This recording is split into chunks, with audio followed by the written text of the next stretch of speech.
Hello, my name is Gabriella Feal, and this is a PAD747 Computer Applications in Public Policy and Management Technology Application Brief, and my topic is exploring identity theft and fraud. With millions of people in the world, there is only one thing that really sets us apart from anyone else in the world, and that is our identity. One's identity is easily the most important piece of information that we have about ourselves. Our thoughts, beliefs, how we act, what we do, where we live, basically all the things that make us who we are. Part of having an identity is the name we're given and all the responsibilities that we have to do to make sure that our name maintains integrity and dignity.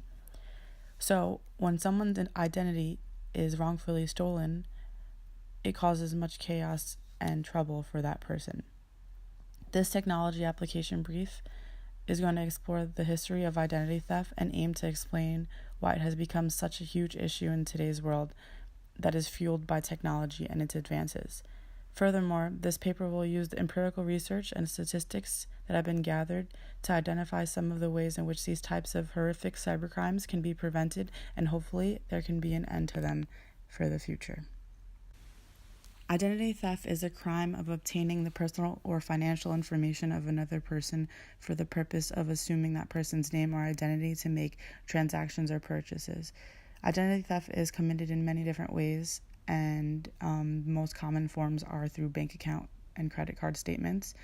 Other types of identity theft involve, stealing from corporate databases, and this can ruin a person's credit rating and their own personal integrity. Therefore, understanding the severity that these types of cybercrimes have on individual lives is super important in understanding why it is such a huge underlying problem in today's society.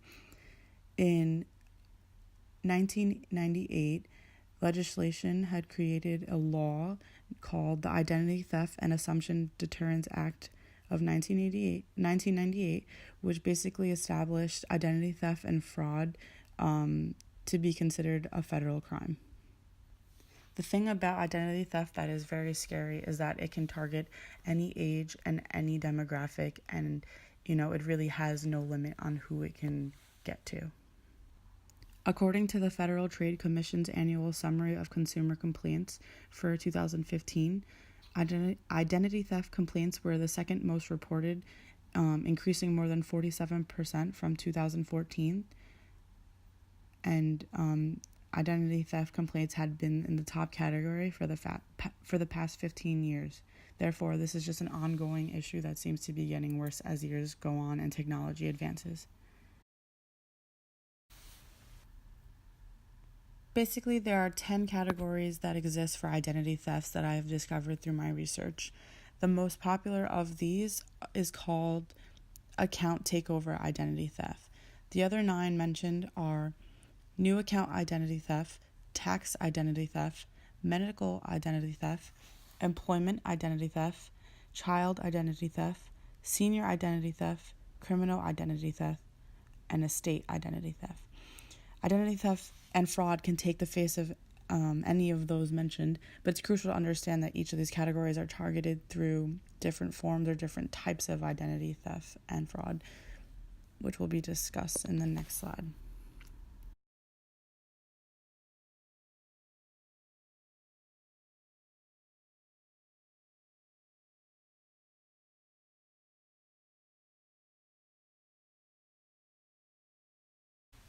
Now, there are different types of identity theft that occurs throughout the world. The most common of these is known as Social Security identity theft, when a person's Social Security number that contains so much of the important aspects of a person's identity is stolen, and the perpetrator has access to pretty much everything they need to know about you, and they can gain access to multiple documents of personal information, and they can learn your name, your age, your address, your location, anything really that they need to access any financial information.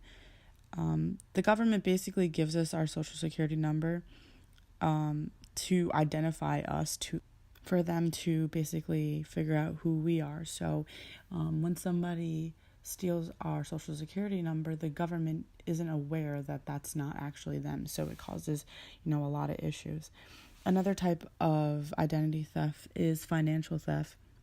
And these type of crimes occur when credit cards and bank account information are taken and used, for the purpose of buying other goods. This form of identity theft has sparked recent change in bank companies. They've been urging consumers to get the cards now with the chips on them. That way, when you use your card to purchase things, only the last 4 digits of your account appear. So it makes it harder for, hackers to gain access to your bank account. Another thing you can do for this type of crime is to make sure that, the PIN number that you use when you're using your debit cards and stuff, you make sure that that number is only need to be known just by you and anyone who really needs to know it. Other than that, it should be kept, a secret, just as your social security number should be kept so confidential. This leads to another type of identity theft that is called criminal identity theft. And this is a type of crime that occurs, both through technology, but also can occur from street crimes. In the cybercrime aspect of these type of crimes, though, it's when a perpetrator gets your information because they either hacked into a server or whatever it may be, and they use your personal and private information to commit a crime using, this person's name. These type of crimes, affect all ages, groups, demographics, and genders, and can be very burdensome to deal with if you become a victim of these types of crimes. The more recent types of crimes that have been, prevalent in society as well, due to the advances in technology, are medical identity theft. These type of crimes involve an offender gaining access to private medical records and information where they can basically learn everything they need to know about their victims. With the advances of, in technology, there are now electronic medical records available for consumers to utilize their own records from their own homes. So they just, simply log into their account and all their information is right there in front of them on a medical record database, and they can see their history as well. So this makes it very difficult if someone were to hack into all this, because you would find out so much information about an individual through this. The last form of identity theft that this brief is going to discuss is known as phishing. And phishing is a type of identity theft that involves a fake party claiming to be legitimate. And what they do is send, fake emails to people, making them think that it's real. And the person ends up sharing a lot of personal information about themselves, such as their names and passwords, credit cards, social security numbers, and so on. And these victims become victims to the trap and end up paying the consequences when they realize that they, are at a loss. These type of crimes have become more popular in recent times, but it's important that consumers educate themselves on, the warning signs and what to look for when dealing with cyber crimes such as these. The brief so far has covered areas in which identity theft and fraud can be categorized under, and the types of theft, that are involved in such cybercrimes. But this section of the brief will look at the cost that identity theft has had on the economy due to the amount of the losses that it's created. According to an article from CNBC in 2015, the cost of identity theft among Americans caused a massive $16 billion in losses, which is over $1 billion that it did the year before. These numbers are completely astonishing for a crime that shouldn't even, begin with at all. The cost of identity theft and fraud should be a wake-up call to our legislation to enact harsher laws and better preventative measures to tackle these types of problems. A contributor to, these types of losses deal with data breaches as well.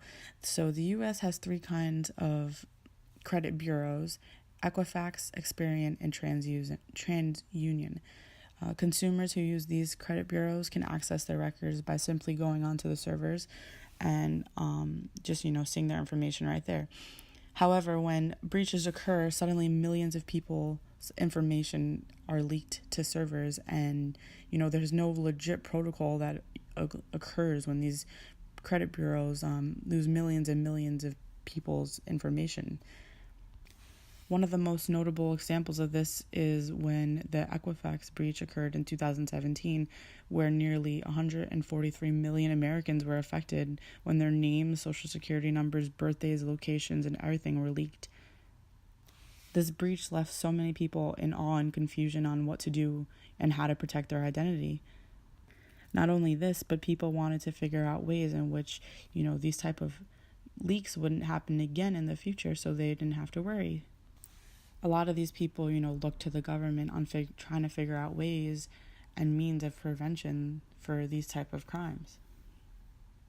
The next portion of this brief will discuss the types of prevention that can aid in the reduction and hopefully prevention of cybercrimes of identity theft and fraud from occurring in the future. When thinking in terms of prevention and preventative measures, understanding the framework and behaviors of the offenders of cybercrimes of identity theft and fraud is crucial in figuring out the means of preventative measures.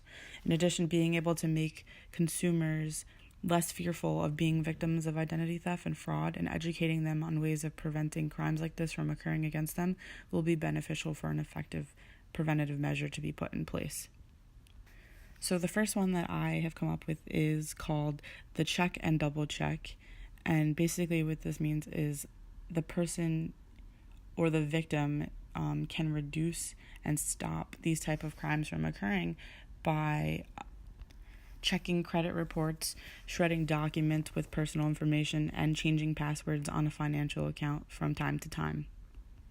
One of the main problems that people face is that they use the same password for all their accounts. So if a perpetrator were to gain access to even one of your accounts and attempt to access, further information about you, and you're using the same password for 5 different accounts, it completely will just, increase the loss that person is facing and make your information more at risk. So the recommended thing to do is to frequently change your password and make them different for multiple accounts. That way, it's not so easily accessible. Another thing is being educated in what to look for and how to react when something appears weird in your financial statements. Reaction on ways of figuring out identity theft are also very important. So observing, behaviors of perpetrators who engage in cybercrimes and trying to catch them at the beginning stages of the crime can help to reduce the amount of loss that the individual faces at the end of it. Another type of preventative measure is identity theft recovery plans. The Federal Trade Commission created a website called identitytheft.gov that can be accessed by anyone. You can basically write a report on the type of identity theft that you faced, and they help you recover from it. The first part of it is you tell the program about the situation and what happened, and they formulate a recovery plan that is personal to whatever the information that you had given them. After you receive your plan, you can begin to use it and keep track of the progress that's been made. In addition, the website also has some useful links that inform the victims or people who are interested in protecting their own identity to understand their rights and the type of signs to look for, so that they think that they've been victimized. There's some warning signs and what to see and what not to see. Also, the website gives you information on what to do if your identity has been stolen, which is very important because I feel like a lot of people freeze when they think about, they're more in fear on it happening to them than not knowing what to do next. Another type of preventative measure that I thought would be interesting would be fighting technology with technology. So we're starting to notice that a lot of the hacking and, identity theft things that are going on were caused through technology. So if there are ways to use technology to correct identity theft issues, it'd be useful. One of the things is that people share too much information on things such as social media, which could be harming them without them even knowing that. People who use Facebook, Instagram, Twitter, Pinterest, Snapchat, LinkedIn, and so many others are sharing, everything about themselves, their names, locations, their age, birthdays, family members, phone numbers, emails, the list really goes on. And these type of technology features make the jobs of hackers that much easier since all the information is right there in front of them. So being very careful of not sharing too much information on social media is very important for protecting one's identity.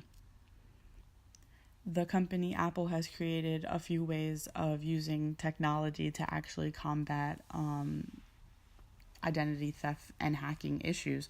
Two of these would be the Touch ID feature and the Face ID feature, which make it personalized, where the user can only access their phone if they input their finger onto the trackpad or the phone recognizes their face. So this helps to reduce anyone accessing their information if it's not them physically holding the phone. In conclusion, protecting one's identity from identity theft or fraud is very important and should be the goal of the government and the criminal justice system altogether.